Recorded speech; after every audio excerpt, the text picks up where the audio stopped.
Welcome back students to Shankar's Physics Tutorials. இன்னைக்கு நம்ம பார்க்க போகிறது Class 11 Physics Unit 8 Heat and Thermodynamics லெசன்லேருந்து 0th Law of Thermodynamics and then Internal Energy பற்றி பார்க்க போகிறோம்.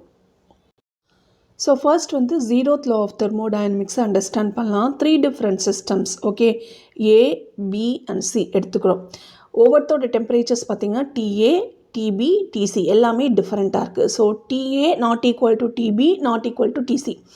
இப்போ இந்த இடத்துல பார்த்தீங்கன்னா A and B வந்து நோ தெர்மல் காண்டாக்ட், ரெண்டுமே காண்டாக்டில் இல்லை. தெர்மல் காண்டாக்ட் அப்படின்னு சொல்லும்போது no heat energy exchange A and Bக்கு நடுவில். பட் வந்து A and C வந்து தெர்மல் காண்டாக்டில் இருக்குது, B and C வந்து தெர்மல் காண்டாக்டில் இருக்குது. இப்போது ஒரு கொஞ்சம் நேரம் கழிச்சு ஆஃப்டர் சம் டைம் T பார்த்திங்கன்னா ஈவன் தோ டிஃப்ரெண்ட் டெம்பரேச்சர்ஸில் இனிஷியலாக இருந்தது, ANC அண்ட் BNC thermal contact after some time Tக்கு அப்புறம் இந்த temperature of the body A or system ஏயும் டெம்பரேச்சர் ஆஃப் த சிஸ்டம் சியும் ஈக்குவலாக இருக்குது. அதே மாதிரி temperature of the body B or system பியும் temperature of the system சியும் temperature சேமாக இருக்குது. That is they are at thermal equilibrium அப்படிங்கிறாங்க. ஈக்குவல் டெம்பரேச்சர்ஸாக இருந்தால் நம்ம என்ன சொல்லலாம், they are at thermal equilibrium. Okay, இப்போ என்ன பண்ணுறோம், இந்த சியை ரிமூவ் பண்ணிவிட்டு A and Bயை காண்டாக்டில் கொண்டு வரோம். ஸோ ஃபஸ்ட்டு இனிஷியலாக நோ தெர்மல் காண்டாக்ட் வந்து between system A and B. இப்போ ரெண்டுத்துக்கும் தெர்மல் காண்டாக்ட் கொண்டு வரும்பொழுது TA இஸ் ஈக்குவல் டு TBன்னு இருக்குது. That is A and B are in thermal equilibrium. அப்போ இந்த இடத்துல நோ ஹீட் எக்ஸ்சேஞ்சாக இருக்குது. அதை வச்சு நம்ம என்ன சொல்கிறோம்னா A and B சிஸ்டம் வந்து they are in thermal equilibrium. So அதுதான் 0th law. 0th law of thermodynamics என்ன சொல்லுதுன்னா 2 systems A and B எடுத்துக்கிறோம். ஓகே, அது வந்து தேர்ட் சிஸ்டமோட ஈக்குலிபிரியமில் இருக்கும் பொழுது then A and B are in equilibrium அப்படிங்கிறாங்க. இதுதான் 0th law ஆஃப் தெர்மோடைனமிக்ஸ். இதோட பிரின்சிபல் பார்த்தீங்கன்னா, ஃபார் எக்ஸாம்பிள் வந்து நம்ம பாடியோட டெம்பரேச்சரை நம்ம மெஷர் பண்ணுறோம். ஸோ நம்ம என்ன பண்ணுவோம், we use thermometer to measure the temperature. இப்போ இனிஷியலாக நம்ம பாடி ஒரு டெம்பரேச்சரில் இருக்குது, தெர்மோமீட்டர் வந்து சரௌண்டிங்கோட டெம்பரேச்சரில் இருக்குது. இப்போ நம்ம பாடி டெம்பரேச்சருக்கு கண்டுபிடிக்கணும்னா அந்த தெர்மோமீட்டரை நம்ம பாடியில் இன்சர்ட் பண்ணுவோம். ஓகே, அப்போ என்ன ஆகும்னா இந்த தெர்மோமீட்டரும் அண்ட் தென் நம்மளோட பாடியும் ஒரே டெம்பரேச்சரில் இருக்கும். That is thermal equilibrium. இந்த பிரின்சிபல் தான் நம்ம வந்து தெர்மோமீட்டரில் பாடி டெம்பரேச்சரை ஃபைண்ட் பண்ணுறதுக்கு ரொம்ப ஹெல்ப்ஃபுல்லாக இருக்குது அப்படிங்கிறாங்க. ஓகேவா? ஸோ தெர்மல் காண்டாக்டில் இருக்கும் பொழுது ஹீட் எக்ஸ்சேஞ்ச் நடக்குது. அப்போ ரெண்டு பாடிஸுமே ஈக்குவல் டெம்பரேச்சரில் இருக்கிறது தான் தெர்மல் ஈக்குலிபிரியம். ஓகேவா? இப்போது இன்னொரு question, can we use our sense organs to determine the temperature of an object? இது கொஸ்டின். இப்போ நார்மலாக ஒரு ஆப்ஜெக்ட் வந்து ஹாட்டாக இருக்கா கோல்டாக இருக்கா அப்படிங்கிறது எப்படி சொல்லுவோம்னா பை மீன்ஸ் ஆஃப் டச். அப்போ டச்சை வச்சே நம்மளால் ஒரு ஆப்ஜெக்டோட டெம்பரேச்சரை கண்டுபிடிக்க முடியுமா? அதுதான் இதுக்கான ஆக்டிவிட்டி. இதுதான். ஓகே, நம்ம பேர் ஃபீட்டில் வந்து நம்ம ஒரு ஃப்ளோரில் நிற்கிறோம். ஒரு ஃபுட் வந்து டைல்டு ஃப்ளோரில் இருக்குது, ஒரு ஃபுட் வந்து கார்பெட்டில் இருக்குது. இப்போது நம்ம வந்து இப்போ சில்டு வெதராக இருக்குதுன்னு வச்சுக்கோங்க, இந்த டைல்டு ஃப்ளோர் வந்து கோல்டாக இருக்குது. Okay, so it becomes cold. அப்போ ஆனால் இந்த கார்பெட்டில் பார்த்தீங்கன்னா we don't feel any coldness. அப்போ இந்த இடத்துல நம்ம டெம்பரேச்சர் மெஷர் பண்ணுறோன்னா இல்லை, we are not going to measure the temperature. But instead இந்த heat energy transfer or heat எக்ஸ்சேஞ்சை நம்மளால் ஃபீல் பண்ண முடியுது. So our sensory organs, okay, நம்ம சென்சரி ஆர்கன்ஸ் வந்து it is not going to measure the temperature, it is going to measure the heat exchange. அந்த heat energy ட்ரான்ஸ்ஃபரை measure பண்ணுது with respect to time. இந்த இடத்துல வந்து rate of heat exchange வந்து ஃபாஸ்டராக இருக்குது இன் tiled floor. Okay, வேற கார்பெட்டில் compare பண்ணும்போது tiled ஃப்ளோரில் ஹீட் எக்ஸ்சேஞ்ச் ஜாஸ்தியாக இருக்கிறதுனால we feel the coldness. Okay, so simply by touch we cannot say the temperature of the object, but instead we can feel the heat energy transfer. Okay, அதுதான் இந்த இடத்துல கொடுத்துருக்கு. So finally 0th law of thermodynamics வந்து ஒரு பாடி வந்து ஈக்குலிபிரியமில் இருக்கா, that is thermal ஈக்குலிபிரியமில் இருக்கா with another system or surrounding அப்படின்னு கண்டுபிடிக்கிறதுக்கு ஹெல்ப்ஃபுல்லாக இருக்குது. So it enable us to determine the temperature of the object. இந்த temperature of the objects or systems நம்ம கண்டுபிடிக்கும் பொழுது அது வந்து மற்ற சிஸ்டமோட தெர்மல் ஈக்குலிபிரியமில் இருக்கா இல்லையா அப்படிங்கிறத கண்டுபிடிக்க முடியும். So 2 points. ஒன்று வந்து we can find the temperature and from this temperature we can say that whether the system is in thermal equilibrium with other systems or surroundings அப்படிங்கிறத கண்டுபிடிக்க முடியும். ஓகேவா? அடுத்தது internal energy. So internal energy of the சிஸ்டம்னா என்னன்னு பார்த்தீங்கன்னா, இப்போ வந்து நம்ம ஹீட் பண்ணுறோம் ஒரு சிஸ்டமை. அப்போ என்ன ஆகும், ஹீட் எனர்ஜி அப்சர்வ் பண்ணிவிட்டு அந்த கேஸ் மாலிக்யூல்ஸ் வந்து ரேண்டம் மோஷனில் இருக்குது. இந்த மாதிரி ரேண்டம் மோஷனில் இருக்குது. ஓகே, அப்போது இந்த மோஷனில் இருக்கும்போது அதுக்கு என்ன எனர்ஜி இருக்குன்னா கைனட்டிக் எனர்ஜி இருக்கும். அது மட்டும் அல்லாமல் ரெண்டு மாலிக்யூல்ஸ்க்கு நடுவில் எப்போதுமே உங்களுக்கு மாலிகுலர் இன்டராக்ஷன் இருக்கும். அதுதான் வந்து பாண்ட் எனர்ஜி அப்படிங்கிறாங்க.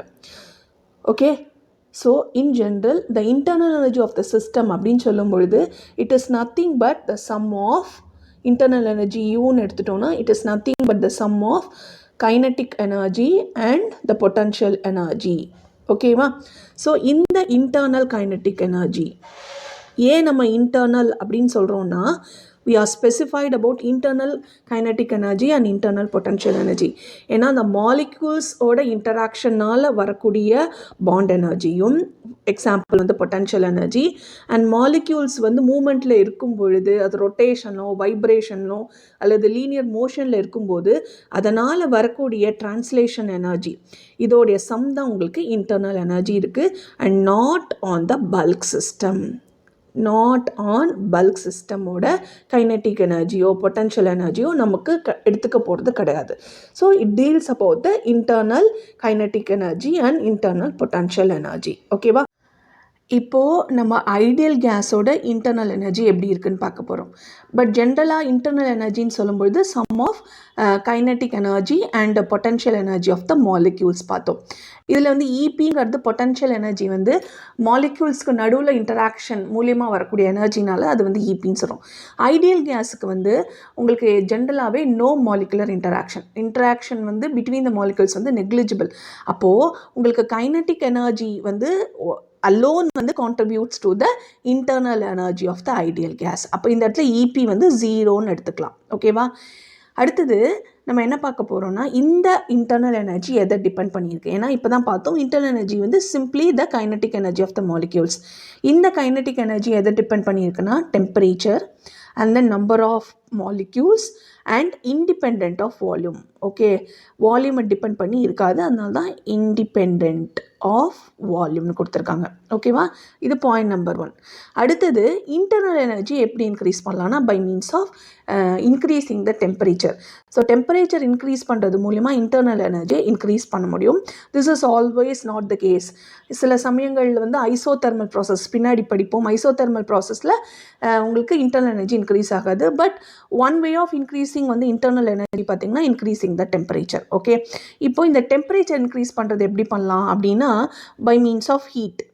ஓகே, ஹீட்டிங் பண்ணுறது மூலயமா இன்க்ரீஸ் பண்ணலாம், அல்லது ஸ்டிரிங் ஒரு மெக்கானிக்கல் ஒர்க் பண்ணுறது மூலியமாகவும் இந்த சிஸ்டமில் டெம்பரேச்சர் இன்க்ரீஸ் பண்ண முடியும். அப்போ இன்டர்னல் எனர்ஜி இன்க்ரீஸ் ஆகும். இந்த இன்டர்னல் எனர்ஜி வந்து எவ்வளோ தூரம் டெம்பரேச்சர் இன்க்ரீஸ் ஆகிருக்கு, ஸோ அதோட இனிஷியல் டெம்பரேச்சர் டிஐ என்ன, அந்த டிஎஃப் என்ன, இதோட டிஃபரன்ஸை மட்டுமே வந்து it take it's account, but not on which process is used. அப்போது இந்த இன்டர்னல் எனர்ஜி வந்து it does not depend upon the process, it depends upon the initial and the final temperature அப்படிங்கிறாங்க. இது வந்து பாயிண்ட் நம்பர் 2. அடுத்தது நம்ம என்ன பார்க்க போகிறோன்னா 2 எக்ஸாம்பிள் வச்சு ஒரு இன்ஃபரன்ஸ் கொண்டு வர போகிறோம். அது என்னங்கிறத பார்க்கலாம். 2 டிஃப்ரெண்ட் கேஸ் கண்டெய்னர்ஸ் எடுத்துக்கிறோம். ஓகேவா? அதோட டெம்பரேச்சர் வந்து T1U1 ஃபார் த சிஸ்டம் 1. இன்னொரு சிஸ்டம் 2 வந்து ட்ரெயினில் இருக்குது, அதோட டெம்பரேச்சர் வந்து T2 அண்ட் U2. நம்ம என்ன சொல்கிறோன்னா இந்த 2 சிஸ்டமோட டெம்பரேச்சர்ஸும் சேமாக இருக்குது. T1 T2 வந்து same. Okay, is equal to T. அதே மாதிரி அதோட internal energy U1 U2 is equal to U. But இந்த ஃபஸ்ட்டு ஒரு கண்டெய்னர் S1 வந்து ரெஸ்ட்டில் இருக்குது.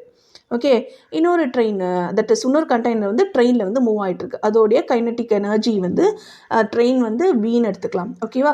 ஸோ இந்த மூவிங் ட்ரெயின் வந்து it is not going to change the internal energy, தோ இந்த ட்ரெயின் வந்து மூவிங்கில் இருக்குது. இதே இது மெக்கானிக்ஸில் பார்க்கும்போது நம்ம வந்து இந்த சிஸ்டமோட எனர்ஜி ப்ளஸ் நம்ம இந்த ட்ரெயினோட எனர்ஜியெல்லாம் அக்கௌண்ட் பண்ணுவோம். பட் இந்த இடத்துல இன்டர்னல் எனர்ஜிங்கிறது மாலிக்யூல்ஸோட கைனட்டிக் எனர்ஜியை மட்டும் கான்சன்ட்ரேட் பண்ணுறது, நாட் ஆன் த பல்க் சிஸ்டமோட கைனட்டிக் எனர்ஜி. ஓகேவா? ஸோ ஈவன் தோ ரெண்டு சிஸ்டம் வந்து temperature same and internal energy டிஃப்ரெண்ட்டாக இருக்குது, சேமாக இருந்தாலும், ஆனால் ரெண்டு டிஃப்ரெண்ட் சிஸ்டமில் இருக்குது. தட் இஸ் ஒன்று வந்து ரெஸ்ட்டில் இருக்குது, இன்னொன்று மோஷனில் இருந்தாலும் அந்த இன்டர்னல் எனர்ஜி வந்து சேஞ்ச் ஆக போகிறது இல்லையா? ஸோ அந்த internal energy does not depend upon the bulk system. It depends upon the molecular interaction alone, or மாலிகுலரோட கைனட்டிக் எனர்ஜியை மட்டும் கான்சன்ட்ரேட் பண்ணி அதனால் வரக்கூடிய எனர்ஜியை மட்டுமே கான்சன்ட்ரேட் பண்ணுறது தான் internal energy. This is one example. Another example is, second example பார்த்தீங்கன்னா, அதே மாதிரி டூ சிஸ்டம், ரெண்டுத்தோட டெம்பரேச்சர் சேமாக இருக்குது. T1 is equal to T2. அதே மாதிரி அதோட இன்டர்னல் எனர்ஜிஸும் சேமாக இருக்குது. ஆனால் ஒன்று வந்து கிரவுண்ட் லெவலில் இருக்குது, இன்னொன்று வந்து ஒரு பர்டிகுலர் ஹைட்டில் இருக்குது. அப்போது ஒரு பர்டிகுலர் ஹைட்டில் இருக்கும்போது இந்த சிஸ்டம் S2ஓட கிராவிடேஷனல் பொட்டன்ஷியல் எனர்ஜி ஜாஸ்தியாக இருக்குது. அப்போது தட் மீன்ஸ் அப்போது வந்து உங்களுக்கு இன்டர்னல் எனர்ஜி இன்க்ரீஸ் ஆகுமானா கிடையாது. ஸோ ஃபஸ்ட்டு கேஸில் பார்த்த மாதிரி தான், ஒரு இது வந்து ரெஸ்ட்டில் இருக்குது, இன்னொன்று மோஷனில் இருக்குது. அதனால் கைனட்டிக் எனர்ஜி வந்து of the that is particular molecules increase ஆகுமா, அதனால் வந்து உங்களுக்கு இன்டர்னல் எனர்ஜி இன்க்ரீஸ் ஆகுமானா ஆகாது. அதே மாதிரி தான் செகண்ட் கண்டிஷனும். தோ அது வந்து சிஸ்டம் ஆஸ் சச் வந்து கிராவிடேஷனல் பொட்டன்ஷியல் எனர்ஜி ஜாஸ்தியாக இருந்தால் கூட இன்டர்னல் எனர்ஜி மாற போகிறது கிடையாது. This is point number 2.